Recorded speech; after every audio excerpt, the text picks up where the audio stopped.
All right, here we are in Nashville, Tennessee. We're about to head to Fortified Health Security in Franklin, Tennessee, and get to meet some of those IT professionals right there. Let's go ahead and get on the van and we'll get going. Fortified Health Security is a MSSP who provides services to healthcare companies and hospitals solely.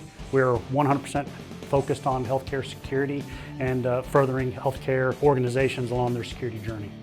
Specific challenges in the healthcare industry, one is that almost every device is a sensitive device or it is a patient-facing device. So we have to be very sensitive about when and what we do. The technologies that we're protecting in hospitals a lot of times are linked specifically to a human person that is laying in a bed or on an operating table. DLP, data loss prevention, is a big topic as far as healthcare goes, and definitely one of the things that we focus on here at Fortified Health Security. My advice for somebody who wants to get into the IT security or cybersecurity field is kind of start a little bit lower. Maybe start with an A+ or Network Plus and work your way up. Don't underestimate the value of starting on a help desk or as a systems administrator.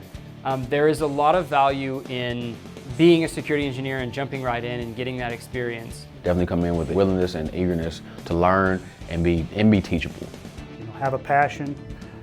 Get to know your IT infrastructure, understand your operating systems, what vulnerabilities exist or what a vulnerability even is, what an exploit is, and understanding the tools that are in use. And if you have a passion to do that and have those base understanding, you're a prime candidate to be a great cybersecurity engineer. All right, so that was our visit right there at Fortified Health Security, and we found out a couple of different things. This area is hot for, of course, healthcare IT, as well as Tim Broom establishing a company putting record, an outsider coming in and taking the actual record, and that means, well, we are ready for our next stop. So we'll see you there. Uh-oh! Uh-oh!